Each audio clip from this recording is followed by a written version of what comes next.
Cette semaine, Franck, vous nous emmenez au cœur de la vie de celle qui est le symbole de l'élégance française, c'est Coco Chanel. Et oui, vous savez, c'est une femme qui a beaucoup marqué le XXe siècle, toute la deuxième partie en tout cas du XXe siècle, même si elle commence sa vie, elle, dès le début, on va y venir dans un instant. C'est une personne dont j'ai entendu parler énormément parce que j'ai la chance de connaître un certain nombre de celles et de ceux qui l'ont connue, qui l'ont croisée, qui m'ont raconté beaucoup d'anecdotes sur elle, etc. On peut dire qu'elle les a tous marqués d'une certaine façon. Et jusqu'à une époque encore récente, quasiment jusqu'à, j'allais dire presque jusqu'à l'année dernière, j'avais pour ce qui me concerne une grande admiration pour Coco Chanel, je dois bien le dire. Et puis, quand on creuse, vous savez, c'est ça l'histoire. J'ai été amené il y a 2 ans, je crois, à faire une émission sur les artistes pour la télévision. Une émission sur les artistes pendant l'occupation. Nous avons donc mené une grande enquête sur Coco Chanel, entre autres. Nous avons vu quel avait été son comportement pendant l'occupation. Nous avons eu accès à des documents incroyables dont je vous parlerai mercredi ou jeudi, selon l'état d'avancement de mon propos. Mercredi, je pense, a priori. Et vous verrez que malheureusement, il faut en rabattre. Et que malheureusement, la très grande dame de l'élégance absolue n'était peut-être pas toujours aussi élégante au moral, si je puis dire. Est-ce que pour autant il faut la jeter à la corbeille? Je ne crois pas. Il faut la prendre telle qu'elle est, Gabrielle. Il faut revivre sa vie de Coco Chanel avec toutes ses lumières et avec aussi sa part d'ombre. Europe 1, au cœur de l'histoire. Franck Ferrand. Elle est l'une des plus grandes créatrices de mode, haute couture, parfum. Certains de ses choix sont aussi à l'origine de controverses, surtout pendant l'occupation allemande. C'est le programme que vous nous réservez pour cette semaine, consacré à la vie de Coco Chanel. Et oui, et à son style et à son univers. Les coussins du canapé de daim fauve se creusent à peine sous son corps mince. Elle s'y repose dans l'indolente attitude de Madame Récamier, telle que l'a peignie le baron Gérard, mais qu'on ne s'y trompe pas. L'échine est tendue, comme faite d'une tige d'acier. Les doigts effilés effleurent la peau d'un coussin d'une caresse fébrile. Les yeux, couleur de granit pailleté, couleur d'eau montagnarde au creux d'une roche ensoleillée, comme l'écrira son amie Colette. Ses yeux braquent ici et là, leur regard si intense que tout le monde les voit noirs. C'est ce qu'écrivent Gilbert Gimino et Philippe Berner dans le beau chapitre qu'ils consacrent à la grande mademoiselle de la rue Cambon. Et ils ajoutent « Nul ne sait comme Chanel réussir l'amalgame des gens du monde et des artistes, car elle était aussi, et ne l'oublions pas, une créatrice de société, si je puis dire, et de tout Paris comme de mode. » Ces gens du monde et ces artistes qui, sous sa houlette, deviennent donc le tout Paris. À sa table, le comte et la comtesse Étienne de Beaumont, qui l'ont introduite dans les plus grandes maisons de France, côtoient Picasso, Juan Gris, Diaghilev et ses éphèbes, Cocteau et les siens. Il s'arrête plus de voitures chaque soir devant le palais Lauzun, faubourg Saint-Honoré où elle réside alors, que devant l'Élysée tout proche. Comme celui du palais présidentiel, bien que moins vaste, son jardin à la française, derrière la demeure, va jusqu'à l'avenue Gabriel. Les célèbres paravents de Coromandel, nous parlerons aussi des lacs de Coromandel d'ici quelques temps. Ces paravents accueillent le visiteur dès l'entrée. Elle les choisit pour cacher les murs peints vert et or, auxquels elle ne peut toucher car la maison a été classée monument historique. La décoration est d'une rigoureuse harmonie blanche, beige et tête de nègre qui sera photographiée pour d'innombrables magazines et deviendra enfin un nouveau classique de la décoration intérieure. Par les hautes fenêtres devant lesquelles se détachent d'immenses sièges Louis XIV tendus de velours blanc, on voit la terrasse et le jet d'eau qu'éclairent des projecteurs. Les fleurs en toute saison sont d'énormes gerbes blanches parmi les meubles et les objets de tous les meilleurs artisans du grand siècle. Oui, vous l'aurez compris, et d'ailleurs, vous le savez, Mademoiselle Chanel, c'est à elle seule tout le chic français. Et ce que je trouve peut-être plus admirable encore, c'est qu'elle ait su le maintenir et le faire rayonner, ce chic français, dans une époque, les années 50, les années 60 encore, où il était singulièrement mis à mal, il faut bien le dire. C'était fini, la belle époque, la grandeur, etc. de la France était déjà presque une chose passée. Elle était là toujours, elle maintenait cela, et le monde entier admirait cette capacité qu'avait Coco Chanel à créer les harmonies et les disharmonies et d'une certaine manière à créer un univers qui lui ressemble. Quand vous voyez un décor de Chanel, c'est comme quand vous voyez un de ces fameux tailleurs ou une robe, bien entendu, de mademoiselle. Vous savez que c'est elle, en quelque sorte. Et cet escalier de la rue Cambon, c'est un peu le pivot autour duquel tournait le style d'une époque. Elle est extraordinaire, on pourrait même dire anti-ordinaire, cette femme qui aura passé sa vie à lutter contre les habitudes et à prendre le contre-pied de tout. Quand on prononce son nom, bien sûr qu'on pense aujourd'hui à la mode, au parfum, au style, à l'élégance parisienne, on a tendance à oublier que dans tous ces domaines, Coco s'est inscrite en rupture avec ce qui se faisait avant elle. Cette femme incarne en vérité une libération des habitudes et des mœurs au cours du XXe siècle. C'est à elle que revient le mérite d'avoir libéré les femmes de siècles de contraintes, de pesanteurs, de convenances vestimentaires.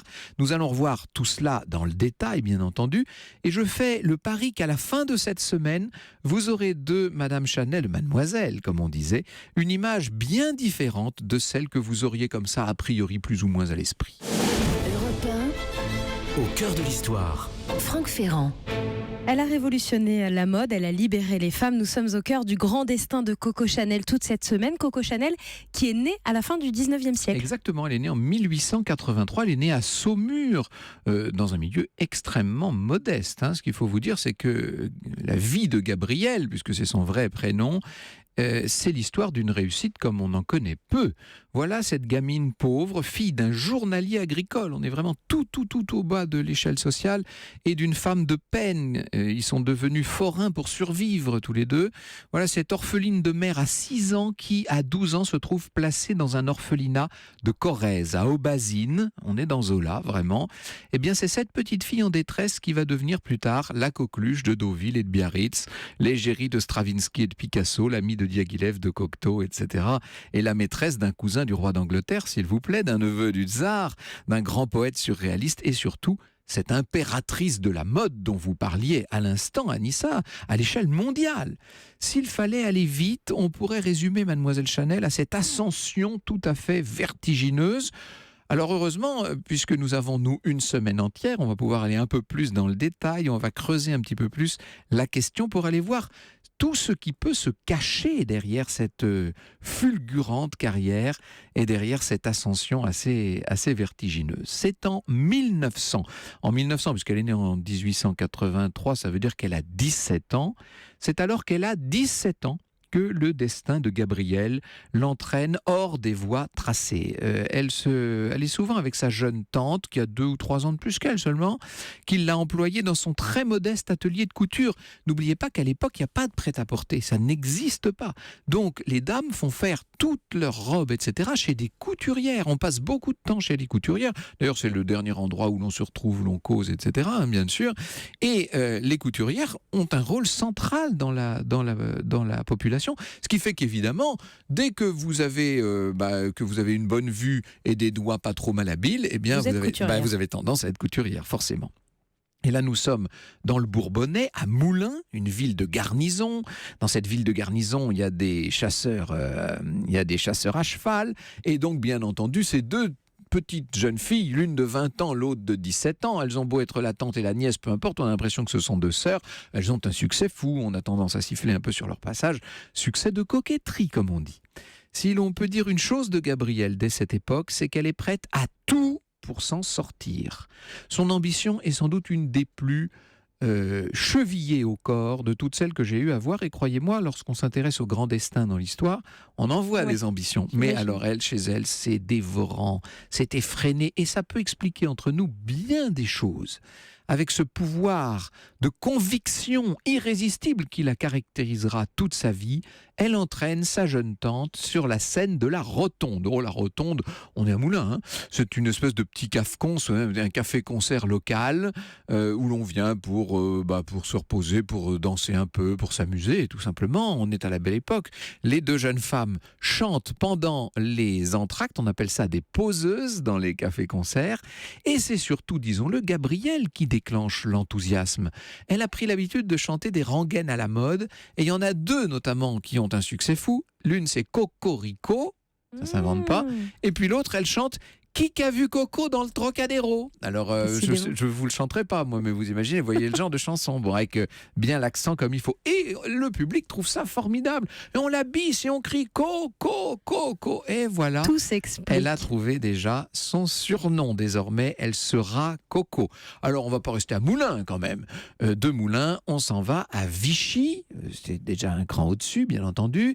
Et alors, à Vichy, là, c'est plus la ville de garnison, c'est la ville d'eau. Ville très élégante, où l'on voit des gens vraiment bien se promener. C'est chic. Le but de Coco, puisque maintenant on va l'appeler comme ça, c'est de se faire remarquer, vous l'imaginez bien, de se faire remarquer si possible d'un monsieur pas trop mal. Et c'est ce qui va se passer. Un jeune cavalier, le maréchal des logis Étienne Balsan, remarque cette jeune femme avec son regard tellement particulier, avec ce port de tête aussi. Elle a tellement de classe, tellement de chien, si je puis dire, cette toute jeune fille.